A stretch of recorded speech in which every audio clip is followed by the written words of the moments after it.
Chunky! Go Chunky!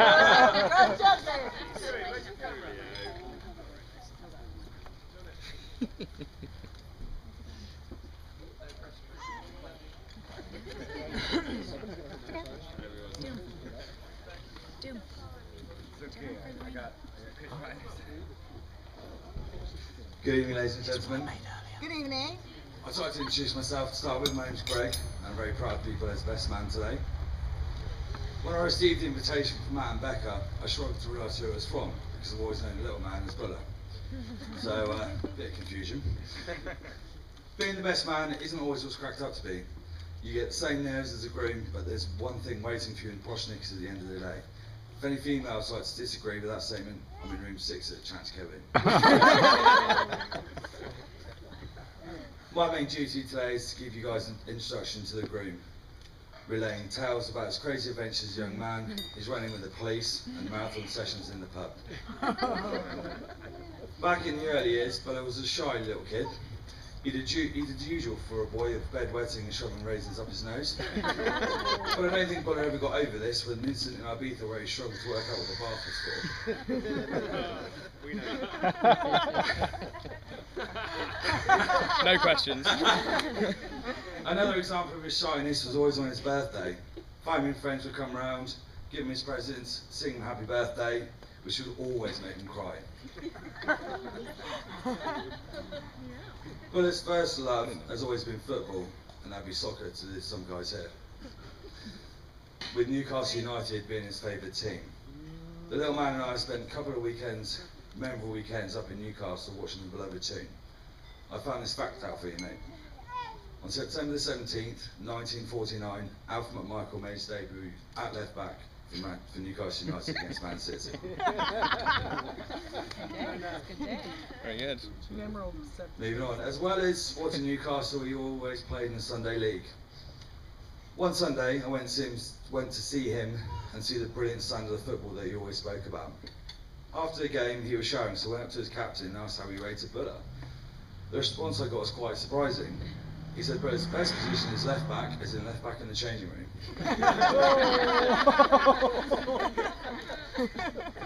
As we grew older and the pubs became a more pivotal part of our weekend life, there have been many occasions and stories that could be told, and here's a couple of them.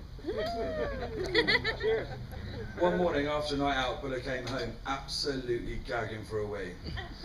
Unfortunately, he found the door was locked and decided the only option was to have a wee at the end of the garden. You've had far too So much after part in shouting this to the speech. letterbox, ringing the doorbell, he decided the only way to get in was through the open window in the house. This created a further problem. He's scared of heights. But this was the only option.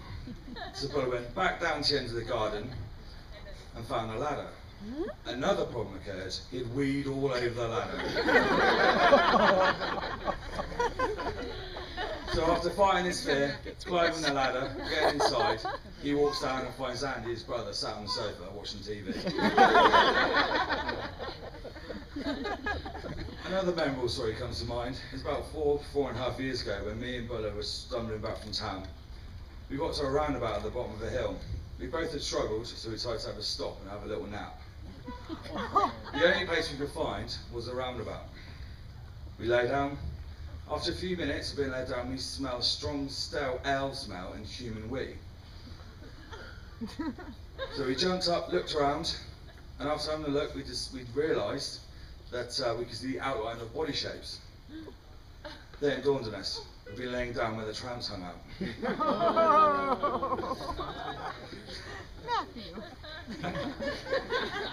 I'll stop the abuse now, Matt. Now moving on to the couple. I'm sure you all agree they make a perfect couple. Becca brings the relationship beauty, integrity, honesty, reliability and intelligence. While Buller brings... well, let's say Buller brings farting and Rusty the tortoise.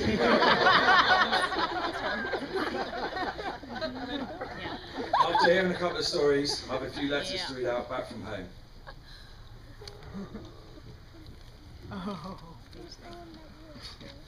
To Matt and Becca. First, I'd like to say I'm really disappointed I can't be here today. Matt's my oldest friend, and saw the best mate I've ever got, and I have been looking. So it's a real shame that I can't share your big day. Sorry, guys. The fact you're getting married so far away from where we grew up together is really quite amazing, considering that you're the same guy that at one time didn't really used to like going further at the end of your road. We used to do pretty much everything together, from sharing paper rounds to trekking in the rainforest of Borneo. And some of the stuff we did together didn't always go exactly to plan. For example, the time you took me out for a quiet drink, which ended up me being 6 hours late for dinner with my ex-girlfriend due to a drink-a-thon and an epic pickled onion eating contest. I wasn't actually surprised when you told me you were getting married. A lot of our group of schoolmates used to say that grumpy old Buller would be the last of us to get married. Turns out you're the first. And the reason's simple. You've always been good at knowing what's important to you. Becca, I'm sure you've come across the full range of the old man's habits by now. But I'm also sure you've seen that there's nobody more reliable and worth your trust than Matt. If there's anyone who knows the meaning of loyalty, then it's him. I want to wish you both the best of luck in your marriage and I hope to see you soon. Matt France.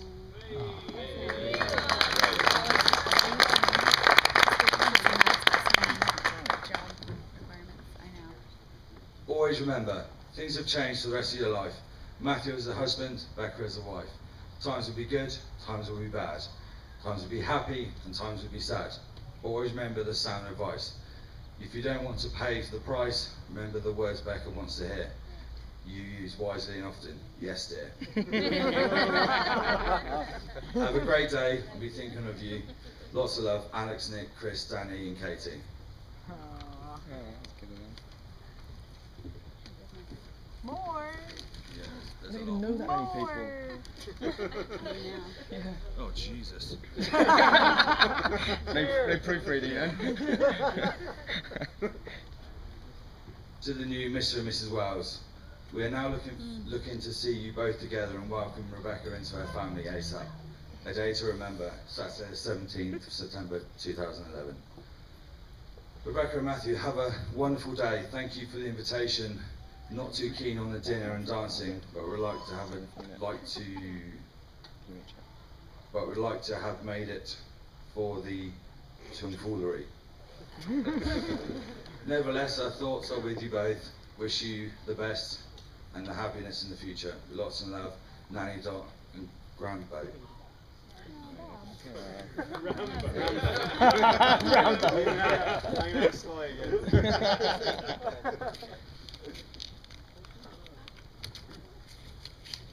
You didn't need to do one of I these, should did you? have practiced. Yeah, you should have done a little bit. Be anything written in there.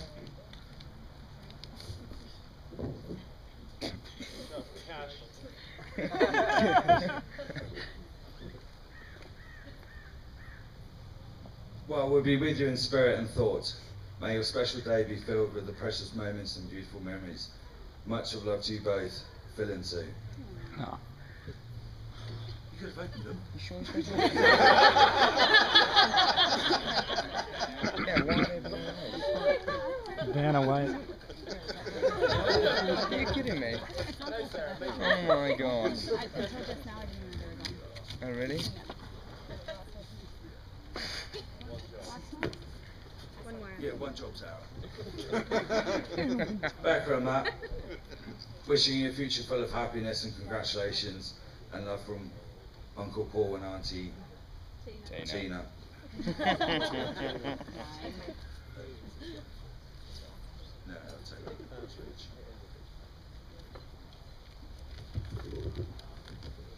I'd just like to finish by thanking the bridesmaids for doing a great job helping Becca with the organising of the wedding.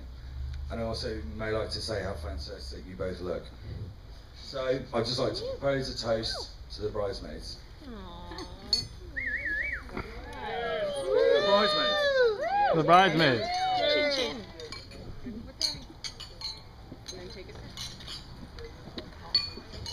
And that's me done. Thank you very much. Ladies and gentlemen, put your hands together for our maid of honor, Sarah, everyone.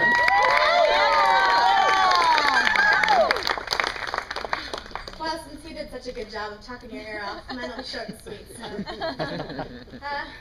As many of you know, Becky and I haven't always been the best of friends. but something that you may not know is that I've always looked up to her. She's full of strength, determination, independence, and of course, her don't mess with me attitude. And it was her, whether she knew it or not, who shaped who I have become the most. I am so thankful that those times are behind us, and a new unbreakable friendship has emerged, and I am so honored to be standing here now as her maid of honor giving the speech. When I first heard about Matt, he and Becky were still traveling. We all knew that anyone she could spend an extended amount of time with, traveling no less, was someone special. And when they both came home smiling, we knew he was a keeper. After some more time together and some slow months apart, the fact that they are both still sitting here happily speaks volumes of their love. And even though I have to ask Matt to repeat himself sometimes, I am so excited to have him as a part of my family.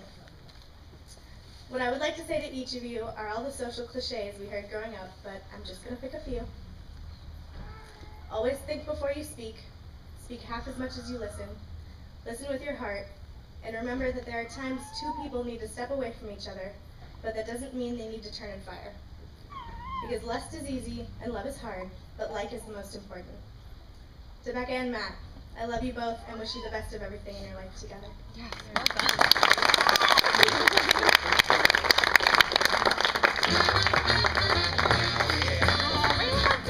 If everyone could just raise their glass, toast to our bride and groom this evening, folks.